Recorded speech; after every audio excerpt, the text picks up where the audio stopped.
Hi, and welcome back to the Dr. Carl Callender Visiting Writer Series. I'm Professor Long, and I'm talking today with the award-winning filmmaker Bill Muench, who's here today at Brookdale showing parts of his film, The Artist and the Astronaut. I'm so happy that you are here with us at Brookdale today. Welcome. It's good to be back, and it's good to see you again, Dina. It's lovely to see you too, Bill.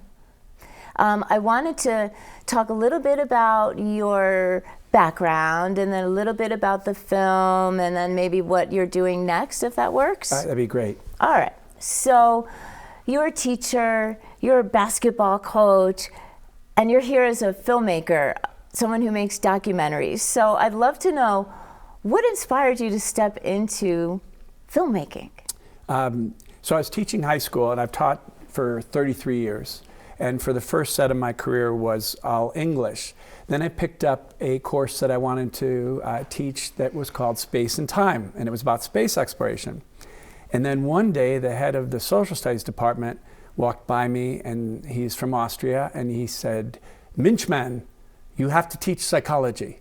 And I said, "Ed, do you think I can?" He goes, "You have to, I'm dying," and walked away. And Ed was a dear friend, and he didn't live much longer, and I took over psychology. And then at that time, about 3 years later, my best friend, who was running the cinema department, got leukemia. And while he was dying, he said, "I want you to take over the cinema course." So the last 10 years of my teaching career was teaching cinema. And it did get to the point where if a math teacher had a cold, I got really nervous because I couldn't teach math. That's funny. So the film that you're showing today, The Artist and the Astronaut, tell us a little bit about the film so that I can ask you some more about it. So the film is about Jerry Carr and Pat Musick. Jerry Carr was an Apollo astronaut during the heyday of the space exploration in the 60s and the 70s. And Pat Musick is an artist, and she deals with all cultural issues and things that are going on, a lot of the same things that we're seeing right now. And that was what she did with her art. They moved to Manchester, Vermont, and I had a chance to meet them. And everybody said, "Oh, the astronaut has to meet the teacher who teaches about space." And Jerry and I became friends, and then Pat and Jerry and my wife Barbara and I did dinner together once a month, and we saw each other a lot. And on her 90th birthday, I said to my wife, "Somebody has to do a documentary about these two people." And Barb says, "Why don't you do it?" And that began a 6-year journey to make the film. Wow. So how do you think balancing two people who have two really compelling and interesting individual histories, you tell their stories apart and then their story of their life together? How did you strike that balance? It was actually something I had to really think about. I didn't want space and the excitement of rockets to overwhelm what Pat was doing, which was a quieter look at all of the things that were going on in society. And what's interesting is so I go back and forth, as you said. We go artist, astronaut, until they're together. And the thing that's interesting is the film begins with Pat alone, and the film ends with Pat alone. And it turns out to really be a woman's story. She really carries the film, and it is the things that she does and exposes Jerry to that really changes him a lot, from a cold warrior to an artist. Right. So a lot of their history reaches back into the 60s, and yet much of the film follows them in their contemporary years. Can you talk about the relationship between the past history and how it resonates with today? Well, I think, certainly the 60s and the 70s were a time of a lot of turmoil, a lot of changes that were going on.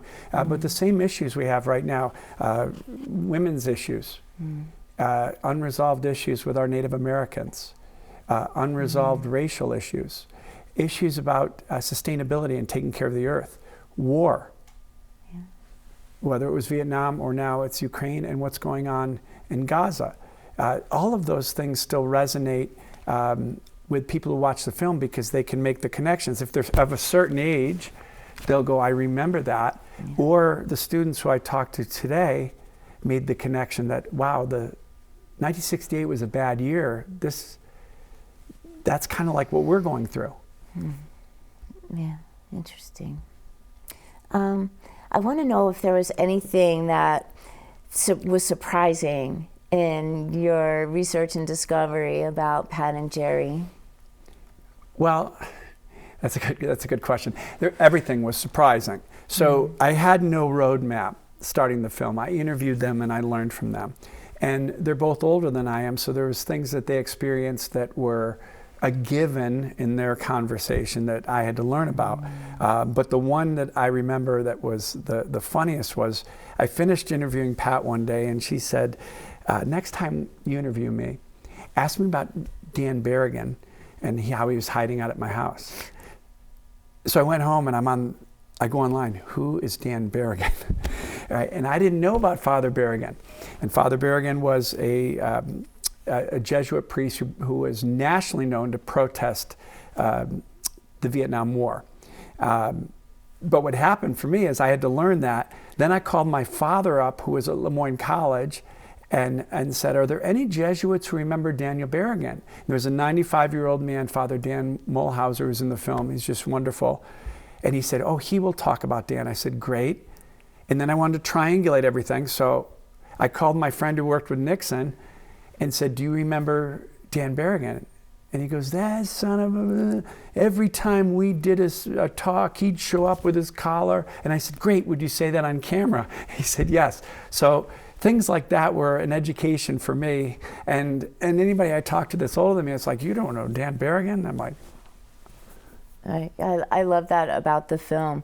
And there's so much archival footage in the film.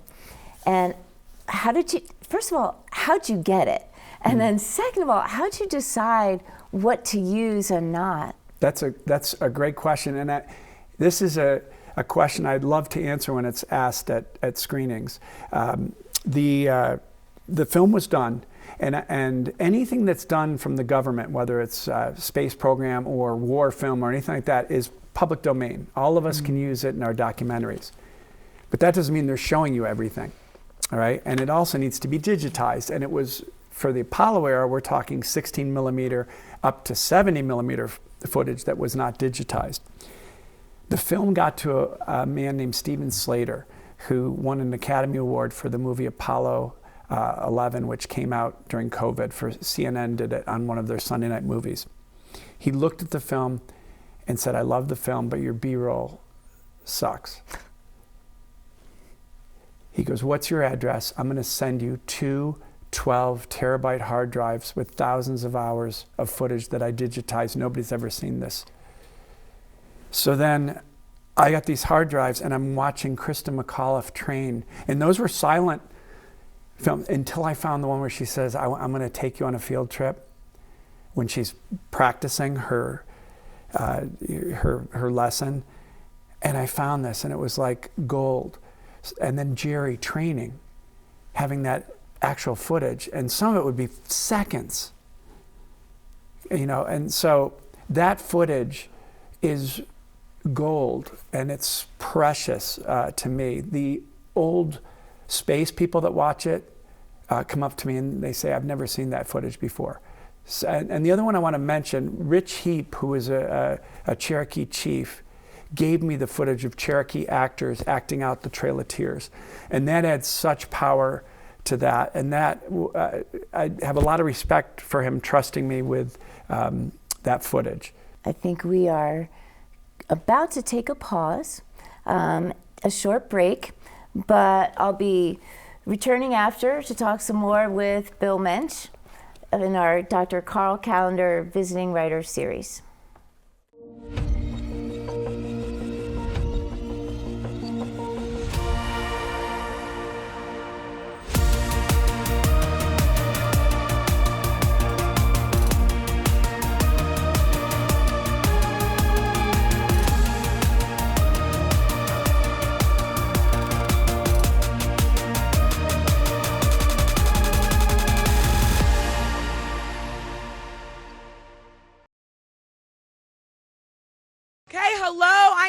president of Creative Writing Club. How you doing? I'm great. How are you? I'm doing so great. Can you tell me about Creative Writing Club?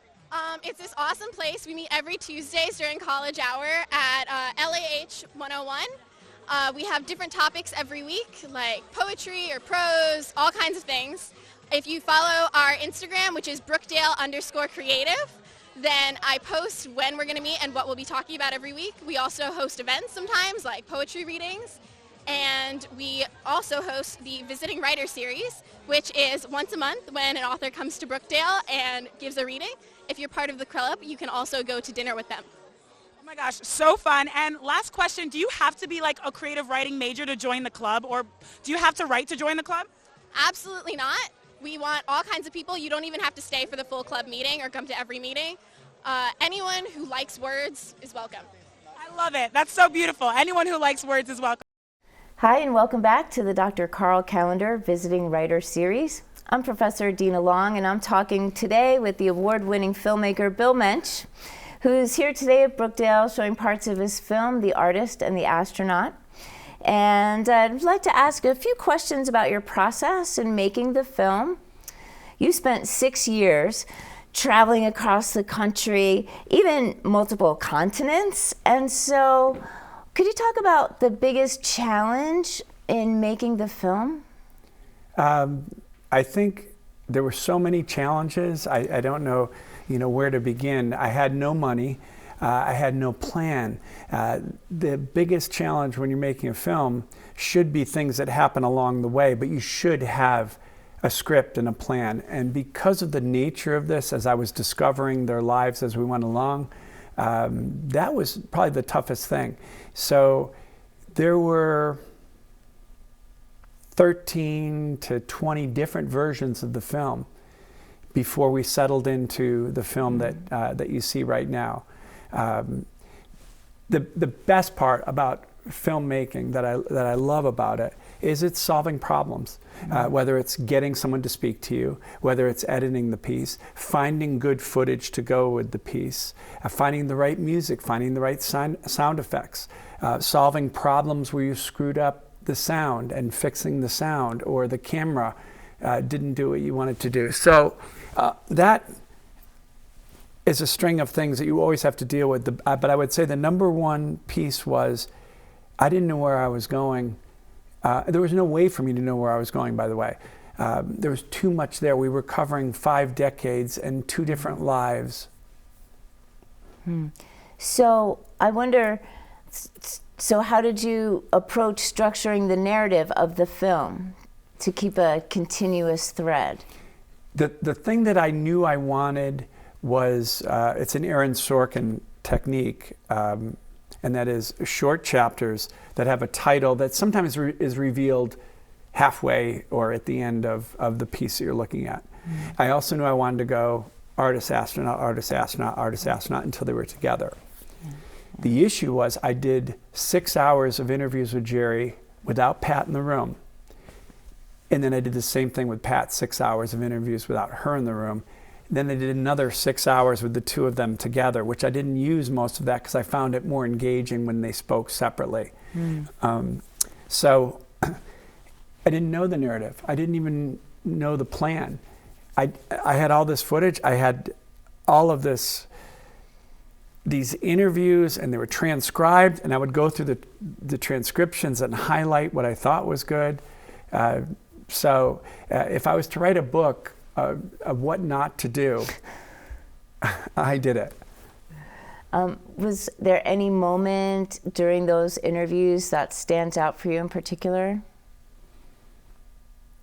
Every single person I interviewed, including some people that didn't make the film, I was fascinated. Anybody that is interested in doing documentaries, the thing that I would say is how much you get out of it. How much I got out of doing Sea Bright Rising, what it meant to me, is much more than what the film was about.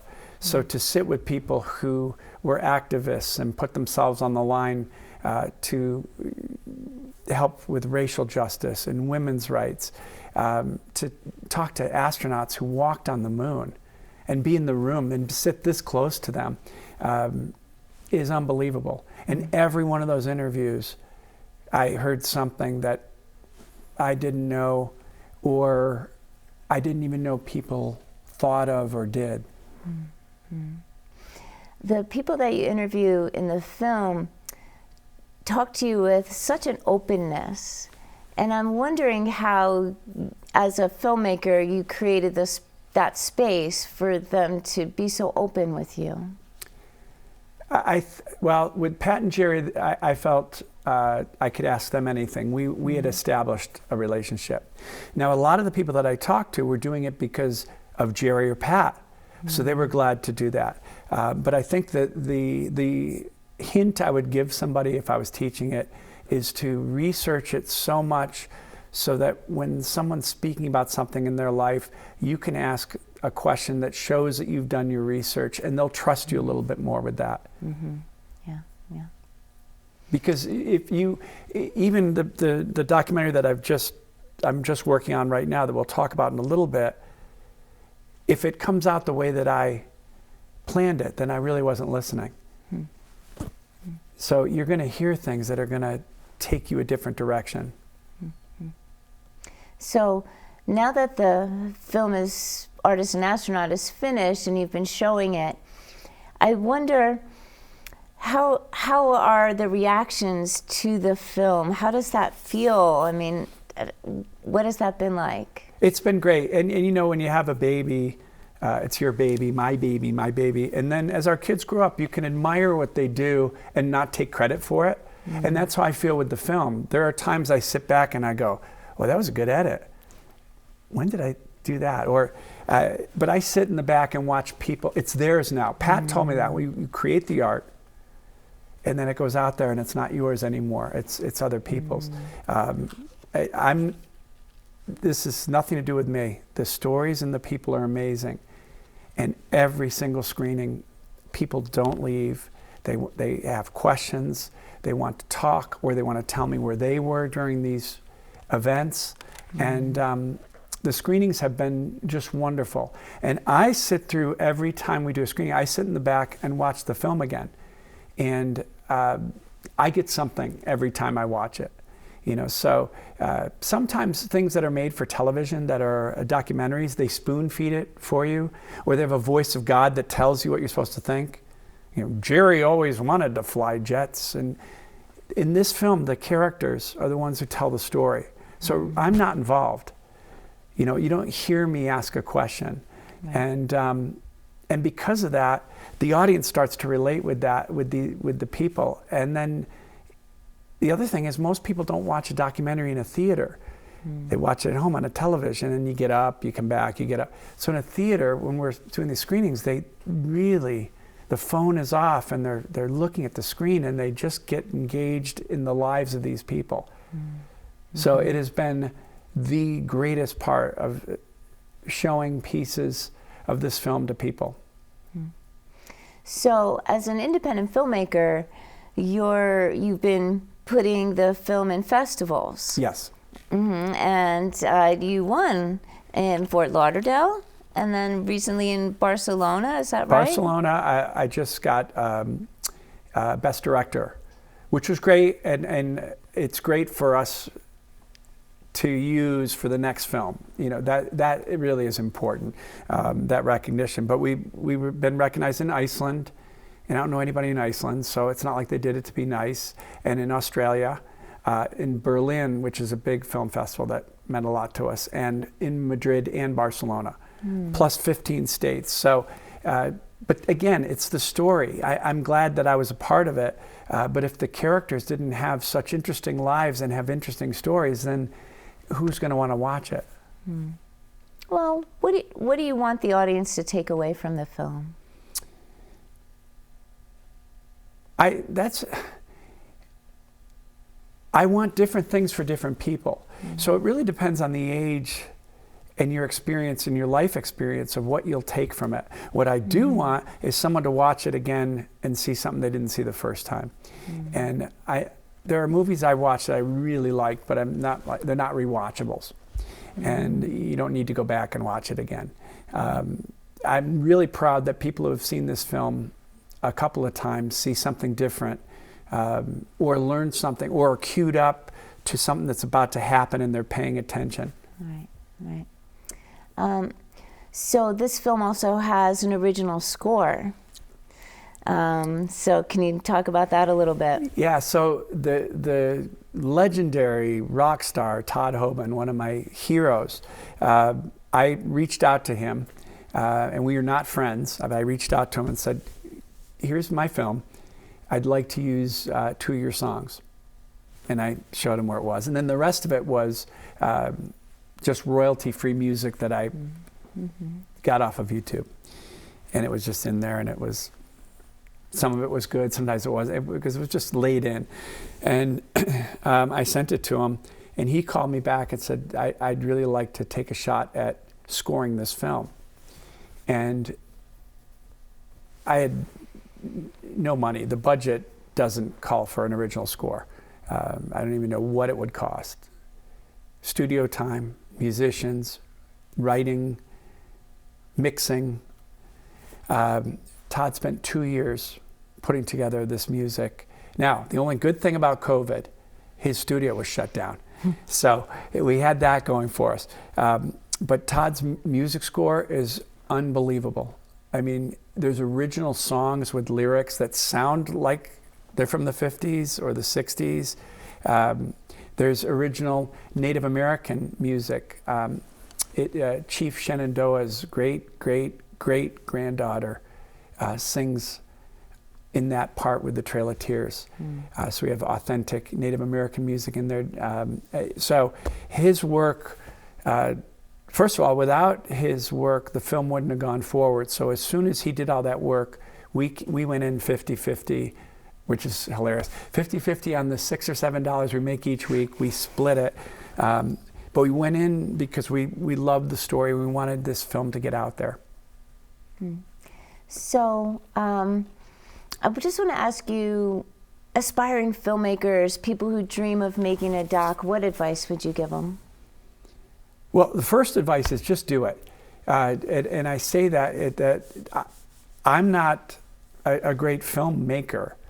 I just did it, and I got in there, and I got in the trenches, and I did the work. So anybody can do this. They really can. And the other thing is, there's an infinite amount of stories. And just because someone's in your family doesn't mean that they're boring. Grandpa may have a story. Your aunt may have a story, and you have access to those people, and you want to go where you have access. I had access to Jerry and Pat. It started with that. It really did. I had access to them. I didn't have to hunt them down. So look around right where you are, and there's stories to be told.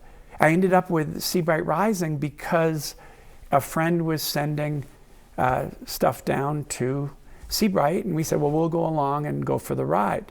So that really came to me also. I didn't hear about it on the news and contact you. We followed a truck down. So I guess the one thing is, or something you're incredibly passionate about and that you're knowledgeable about or become knowledgeable about, and then go for it. That's great advice. So what's next for Bill Muench? So a woman in Florida named Colleen O'Malley saw The Artist and the Astronaut, and she loved it. And she reached out to me, and she said the Trail of Tears piece was beautiful, and I bought Pat's book about Stone songs on the Trail of Tears. And then she told me a story. She's Irish, and she told me a story. Did you know the story of the Choctaw giving the gift to the Irish? And I said, no. So my next film, this is their story. The Choctaw were the first Native Americans who were on the Trail of Tears when Andrew Jackson manifest destiny and clear them out. Now, the Choctaw had lived in Mississippi for thousands of years, all right? And they were told, take what you can carry, and we're walking you out to Oklahoma. So during the Trail of Tears, it was the Choctaw who reported that this is a trail of tears and death. So it was actually named that by the Choctaw, who lost a third of their, the tribe, third of the band of Choctaw that were walking. And then more died when they got to Oklahoma. Disease, and they were still in bad shape when they heard about the Irish going through the Great Famine. So the Great Hunger was happening in Ireland, and in Ireland they were losing hundreds of thousands of people to starvation. And the chief said to the Choctaw, though we have nothing, we can't let our brothers starve. And they took up a collection, $170, which would be about $7,000 right now. And they sent it to Cork, Ireland, 4,000 miles away, for famine relief.